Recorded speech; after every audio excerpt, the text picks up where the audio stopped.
ಲೆಕ್ಕ ತಪ್ಪಬಾರ್ದು. ಅದ್ರಲ್ಲಿ ಏನಾದ್ರು ದುಡ್ಡು ಕಡಿಮೆ ಆದ್ರೆ ಅದು ನೀನೇ ತುಂಬಿಕೊಡ್ಬೇಕು. ಅದೇ ನಾನು ನಿನ್ ಕೊಡ್ತಾ ಇರೋ ಶಿಕ್ಷೆ. ಸರಿಯಪ್ಪ. ಅಮೂಲ್ಯ ಗಾಡಿನ ಸರಿಯಾಗಿ ಹತ್ತಲ್ಲ. ಅದಕ್ಕೆ ಇಲ್ಲಿ ವಲ್ಲಭ ಬೈತಾನೆ, ಗಾಡಿನ ಸರಿಯಾಗಿ ಹತ್ತು ಅಂತಂದ್ಬಿಟ್ಟು. ಮತ್ತೆ ಗಾಡಿ ಬಗ್ಗೆ ಎಷ್ಟು ಪ್ರೀತಿ ಇದೆ ಅಂತಂದ್ಬಿಟ್ಟು ವಲ್ಲಭ ಅಮೂಲ್ಯಂಗೆ ಹೇಳ್ತಾನೆ. ಕೈ ಮುಗಿದ್ಬಿಟ್ಟು ಗಾಡಿ ಹತ್ತು ಅಂತ ಹೇಳ್ತಾನೆ. ಅದಕ್ಕೋಸ್ಕರ ಅಮೂಲ್ಯ ಕೈ ಮುಗಿದು ಗಾಡಿನ ಹತ್ತುತ್ತಾಳೆ. ಮೀನಾ ಬ್ಯಾಗಿಂದ ಬಟ್ಟೆ ಎಲ್ಲ ಚೆಲ್ಲಾಪಿಲ್ಲಿ ಆಗಿರುತ್ತೆ.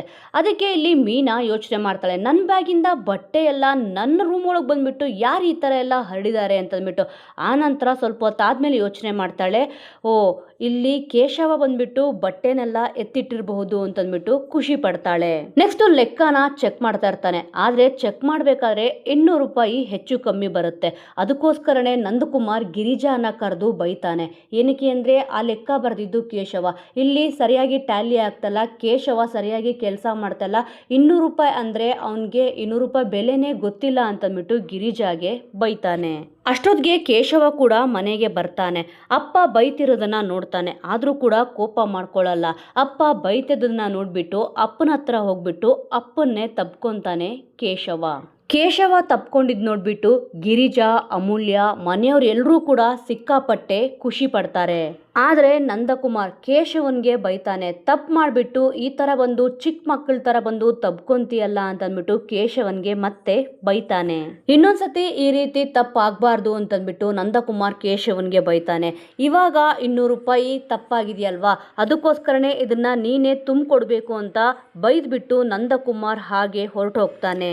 ನಂತರ ಇಲ್ಲಿ ಗಿರಿಜಾ ಸಿಕ್ಕಾಪಟ್ಟೆ ಖುಷಿ ಆಗುತ್ತೆ. ಮೀನಾ ಹತ್ರ ಹೇಳ್ತಾಳೆ, ಅವತ್ತ ಹೇಳಿದ್ದಲ್ಲ ಕೊನೆಗೂ ನಡೆಸ್ಕೊಟ್ಟೆ ಅಲ್ವಾ ಅಂತಂದ್ಬಿಟ್ಟು ಹೇಳ್ತಾಳೆ. ಅದಕ್ಕೆ ಮೀನಾ ಹೇಳ್ತಾಳೆ, ಒಬ್ರು ಅಂದ್ಕೊಂಡಿದ ತಕ್ಷಣನೇ ಮನೆ ಬಿಟ್ಟು ಹೋಗೋಕೆ ಆಗುತ್ತಾ? ಇದು ಗಾಜಿನ ಮನೆ ಅಲ್ಲ, ನಂದ ಗೋಕುಲ ಮನೆ ಅಂತ. ಆ ನಂತರ ಮೀನಾ ಮತ್ತು ಕೇಶವ ಇಬ್ರು ಕೂಡ ರೂಮ್ಗೆ ಬರ್ತಾರೆ. ನಾನು ಬುಧವಾರದವರೆಗೂ ಕೂಡ ಇಲ್ಲಿ ಟೈಮ್ ಕೊಟ್ಟಿದ್ದೆ, ಬುಧವಾರ ಹೋಗೋಣ ಅಂತ ಹೇಳಿದ್ದೆ, ಆದ್ರೆ ಮಂಗಳವಾರ ರಾತ್ರಿನೇ ಮನ್ಸ್ ಬದಲಾಯಿಸ್ಬಿಟ್ರಲ್ವಾ ಅಂತಂದ್ಬಿಟ್ಟು ಇಲ್ಲಿ ಮೀನಾ ಕೇಶವನ್ಗೆ ಹೇಳ್ತಾಳೆ. ಕೇಶವ ಹೇಳ್ತಾನೆ, ಅಪ್ಪನ ಬೈಗುಳದಲ್ಲಿ ಕಾಳಜಿ ಇದೆ. ಅಪ್ಪನ ಪ್ರೀತಿನ ನಾನು ಸರಿಯಾಗಿ ಅರ್ಥ ಮಾಡ್ಕೊಳ್ಳಿಲ್ಲ. ಯಾರು ತಪ್ಪು ಮಾಡಲ್ಲ ಹೇಳೋ, ಎಲ್ರೂ ಕೂಡ ತಪ್ಪು ಮಾಡ್ತಾರೆ. ನಾವು ಕೂಡ ಮದುವೆ ಆಗಿ ಬಂದಾಗ ಅಪ್ಪನ ಮನಸ್ಸು ಒಡೆದೋಗಿತ್ತು.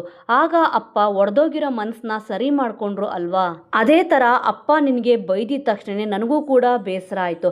ಯಾವಾಗ ನೀನ್ ಬಂದ್ಬಿಟ್ಟು ಅಪ್ಪ ಬಂದು ಸಾರಿ ಕೇಳಿದ್ರು ಅಂತ ಹೇಳ್ದೋ ಅವಾಗ ನನ್ನ ಕೋಪ ಎಲ್ಲ ಕಡಿಮೆ ಆಯ್ತು ಅಂತ ಕೇಶವ ಹೇಳ್ತಾನೆ. ಕೇಶವ ಕೊನೆಗೆ ಮೀನಾಗೆ ಥ್ಯಾಂಕ್ಸ್ ಅಂತ ಕೂಡ ಹೇಳ್ತಾನೆ. ಯಾಕೆ ಥ್ಯಾಂಕ್ಸ್ ಎಲ್ಲ ಅಂತ ಮೀನಾ ಹೇಳ್ತಾಳೆ, ನಿನ್ ಜಾಗದಲ್ಲಿ ಯಾರೇ ಇದ್ದಿದ್ರು ಕೂಡ ಫಸ್ಟ್ ಗಂಡನ್ನ ಮನೆಯಿಂದ ಹೊರಗಡೆ ಕರ್ಕೊಂಡು ಹೋಗೋಕೆ ನೋಡ್ತಿದ್ರು, ಆದ್ರೆ ನೀನು ಆ ರೀತಿ ಮಾಡ್ಲಿಲ್ಲ ಅಂತಂದ್ಬಿಟ್ಟು ಕೇಶವ ಮೀನಾನ ಹಾಡಿ ಹೊಗಳ್ತಾನೆ. ವಲ್ಲಭ ನರಳಾಡೋದನ್ನ ನೋಡ್ಬೇಕು ಅಂತಂದ್ಬಿಟ್ಟು ವಲ್ಲಭನ್ ಬೈಕ್ನ ಶ್ರೀಕಂಠ ಕಳ್ತಾನ ಮಾಡಿಸ್ತಾನೆ. ಬೆಳಿಗ್ಗೆ ಮೀನಾ, ಅಮೂಲ್ಯ ಇಬ್ರು ಕೂಡ ರಂಗೋಲಿ ಬಿಡಕ್ಕೆ ಬರ್ತಾರೆ. ರಂಗೋಲಿ ಬಿಟ್ಬಿಟ್ಟು ಮಾತಾಡ್ತಾ ಕೂತಿರ್ತಾರೆ. ಆಗ ವಲ್ಲಭ ಬಂದ್ಬಿಟ್ಟು ಇಲ್ಲಿ ಮೀನಾ ಮತ್ತೆ ಅಮೂಲ್ಯನ ಇಬ್ರನ್ನೂ ಕೂಡ ಮಾತಾಡಿಸ್ಕೊಂಡು ನಿಂತಿರ್ತಾನೆ. ಆಗ ಬೈಕ್ ಇಲ್ದಿರೋದನ್ನ ನೋಡಿ ಸಿಕ್ಕಾಪಟ್ಟೆ ಗಾಬರಿ ಆಗ್ತಾನೆ. ಆ ನಂತರ ಬೈಕ್ನ ಅಲ್ಲೇ ಸುತ್ತಮುತ್ತ ಹುಡುಕಾಡ್ತಾನೆ. ಆದ್ರೆ ಎಲ್ಲೂ ಕೂಡ ಬೈಕ್ ಸಿಗದೇ ಇಲ್ಲ.